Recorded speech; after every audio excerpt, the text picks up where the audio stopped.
태계의 이황이 이기호 발설을 바탕으로 한 재미있는 썰로 조선시대의 작은 마을 이기촌에 대해 이야기해볼까요? 이 마을은 이기호발 이론에 깊이 영향을 받은 주민들이 모여 살고 있는 독특한 곳입니다. 이기촌에는 두 개의 상징적인 산이 있었으니 하나는 이산이고 다른 하나는 기산이었습니다. 주민들은 이 두 산이 마을의 모든 삶과 현상을 조화롭게 이끌어 나간다는 믿음을 가지고 있었죠. 이기촌의 주민들은 매일 아침마다 이 두 산으로부터 오는 에너지를 받기 위해 독특한 의식을 거행하곤 했습니다.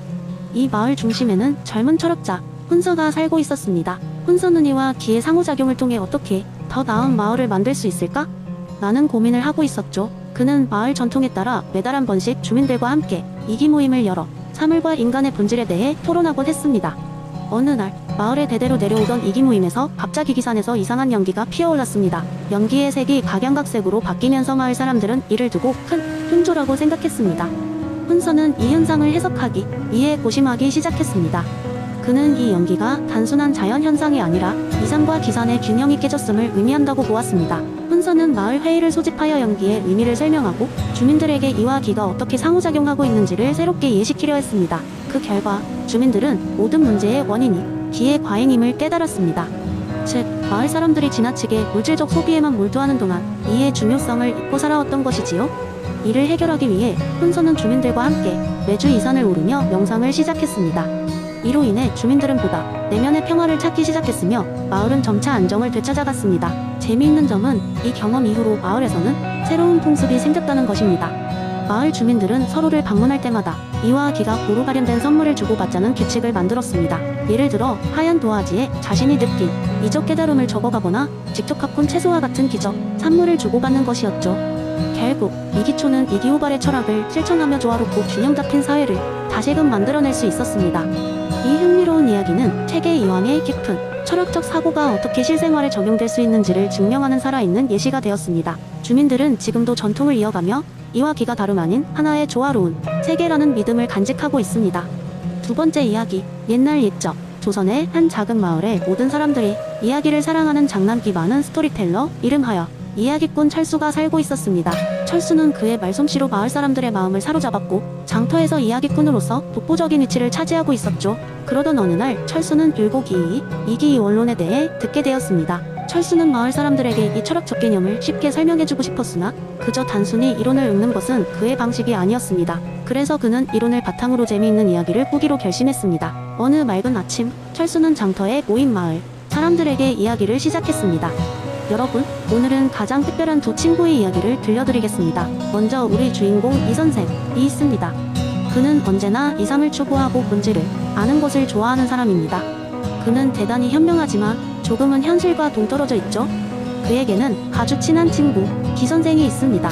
기선생은 매우 활력이 넘치고 변화무쌍한 인물로 실제로 손에 잡히고 느낄 수 있는 것을 중요하게 여깁니다. 이 둘은 성격이 전혀 다르지만 완벽한 조화를 이루며 서로에게 좋은 영향을 끼치고 있죠. 사람들은 흥미롭게 그들의 이야기를 듣기 시작했습니다. 어느 날 이선생과 기선생은 대단한 모험을 떠나기로 했습니다. 그들의 목표는 무지개의 끝에 있다는 전설의 도시 완벽의 마을을 찾는 것이었습니다. 이 마을은 누구든 자신의 진정한 이상을 실현할 수 있다는 소문이 돌았죠. 모험을 시작하자마자 이선생은 마을의 영혼을 찾는 데 집중했습니다. 그는 매일같이 별을 보며 이상을 그렸고 그 지식을 통해 방향을 잡았습니다. 그러나 그 과정에서 그는 발을 헛디뎌 진흙탕에 빠지기도 하고 길을 잃을 뻔하기도 했습니다. 여기에 기선생이 나섰습니다. 기선생은 말했습니다. 이봐, 이선생, 당신이 보는 꿈은 멋지지만 우리에게는 당면한 현실도 중요해. 길을 반드시 알아야 하니 내가 바람을 읽고 방향을 잡겠소. 마을 사람들은 고개를 끄덕이며 기선생의 말을 받아들였습니다. 철수는 이야기를 이어갔습니다. 기선생의 추진력과 현실감 덕에 그들은 길을 계속해서 나아갈 수 있었습니다. 비록 때때로의 험난한 숲과 강을 건너는 과정에서 너무 직접적이고 과감한 방식을 택하곤 했지만 이선생은 그런 기선생의 활력에서 많은 것을 배웠습니다. 결국 그들은 마침내 완벽의 마을에 도착할 수 있었습니다. 이선생은 그의 이상을 어떤 실제적 형태로 구현할 수 있을지 깨달았고 기선생은 그의 에너지가 이상과 어떻게 조화를 이루어야 하는지를 배웠습니다. 마을에서는 그들의 조화로운 우정을 사람들에게 알렸고 사람들은 서로의 강점을 존중하며 삶을 살아가기로 다짐했습니다. 철수는 이 이야기를 통해 마을 사람들에게 이와 기의 조화가 얼마나 중요한지를 재미있고 쉽게 전달했습니다. 모험을 통해 이상과 현실이 어떻게 짝을 이룰 때 더욱 풍요로운 삶을 살 수 있는지를 깨닫게 된 마을 사람들은 서로의 관점을 이해하고 존중하며 살아가기로 마음먹었습니다. 그리고 그날 이후로 철수는 변함없이 사람들에게 지혜롭고도 재미있는 이야기들을 계속해서 들려주었다고 합니다. 세 번째 이야기, 옛날 옛적 철학의 숲 깊은 곳에 사색의 마을이라는 마을이 있었다. 이 마을은 특별한 장소였는데 여기서는 누구나 새로운 이론을 제시하고 토론하는 것이 일상생활의 한 부분이었다. 이곳에는 마을의 현자들이 모여 사는 칸트의 언덕이라고 불리는 곳이 있었는데 이 언덕은 자신만의 독특한 철학 세계를 구축한 철학자들의 얼음 조각상으로 둘러싸여 있었다. 그중 가장 눈에 띄는 것은 얼음 조각상 칸트였고 그 아래에는 그의 철학적 개념 중 하나인 선험적 종합 판단이 새겨져 있었다. 어느 날 호기심 가득한 소년 테오가 칸트의 언덕을 찾았다. 그는 철학을 이해하기 위해 여러 책을 읽었지만 선험적 종합 판단이 도대체 무슨 의미인지 도무지 이해할 수가 없었다. 그의 머릿속에서 떠나지 않는 질문, 경험 없이 어떻게 뭔가를 안다는 건가? 였다. 그러던 중 테오는 칸트의 조각상 근처에 도착했고 그 순간 이상한 일이 벌어졌다. 조각상이 마법처럼 빛나며 알문을 열었다. 안녕, 젊은 철학자여. 너는 선험적 지식을 이해하려 한다는 것을 알고 있다네. 내가 하나의 이야기를 들려주지. 그것이 너의 궁금증을 풀어줄 수 있을지도 모르겠군. 테오는 눈을 크게 뜨고 귀를 기울였다. 옛날 노예라는 작은 마을에 수학을 누구보다 사랑한 마녀 파렌이 살고 있었지. 파렌은 언제나 손에는 없는 흰 분필로 하늘에 수식을 그리며 하루를 보냈단다. 하지만 그녀에게는 이상한 점이 한 가지 있었네. 그녀는 한 번도 학교에 간 적이 없고 어떠한 수학책도 읽은 적이 없었지. 마을 사람들은 그녀를 신기하게 여겼다네. 그녀가 계산을 하거나 정리를 증명하는 방법이 너무도 정확했기 때문이지. 어느 날 우연히 마을을 지나던 여행자 루카스가 파렌에게 물었단다. 어떻게 그런 복잡한 수학을 이해할 수 있나요? 경험 없이 알게 된 것이라니 믿어지지 않군요. 파렌은 웃으며 대답했지. 내 머릿속에는 하나의 정원이 있어요. 그 정원에는 수학과 논리가 자라고 나는 그곳을 돌보는 정원사와 같지요. 정원의 모든 것은 칸트가 말한 선험적 종합 판단 덕분에 존재할 수 있는 것입니다. 나는 경험하지 않았지만 그 정원의 구조 속에서 지식을 끌어낼 수 있어요. 루카스는 그녀의 답변을 듣고도 이해하지 못했다. 그는 파렌이 보여준 예를 고심하며 떠났단다. 하지만 그 이후로 그는 무엇인가를 깨달았지. 우리의 머리는 공간과 시간이라는 필 속에서 생각하고 그 구조 덕분에 경험하지 않았지만 진리로 느껴지는 지식을 얻을 수 있다는 사실을 말이야. 칸트의 이야기가 끝나고 테오는 마을로 돌아가면서 마을 사람들에게 이 재미난 이야기를 전했다. 칸트의 언덕에 대한 관심이 커졌고 마을 사람들은 이론이 단지 어려운 것이 아닌 우리 모두의 머릿속에 숨어있는 지식의 정원을 돌보는 과정일 뿐이라는 것을 이해하게 되었다. 이렇게 철학의 숲은 사람들 사이에서 이야기가 꽃피는 곳이 되었고 그 안에서 선험적 종합 판단은 신비로운 매력으로 사람들 머릿속에 깊숙이 자리 잡았다는 이야기였네.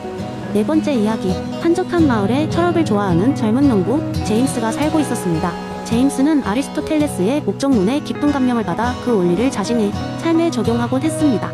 그는 매일 아침 농장에서 일을 시작하기 전 마을의 작은 커피숍에 가서 마르코라는 친구와 함께 철학적인 담론을 나누었습니다. 어느 날 아침 제임스와 마르코는 커피를 마시며 변화를 주제로 이야기를 나누고 있었습니다. 제임스는 목적론을 예로 들며 모든 것이 저마다의 목적을 가지고 있다고 설명했습니다. 그때 마르코가 눈을 반짝이며 물었습니다. 그렇다면 농장에서 일어나는 변화도 모두 목적이 있다는 말인가? 예를 들어 땅에서 자라나는 옥수수도 말이야? 제임스는 잠시 생각에 잠겼습니다. 맞아. 옥수수의 목적은 자라서 열매를 맺고 그 열매는 또 새로운 생명을 탄생시킬 씨앗을 만들기도 하지. 하지만 거기서 멈추지 않아. 우리의 삶에도 영향을 끼치지.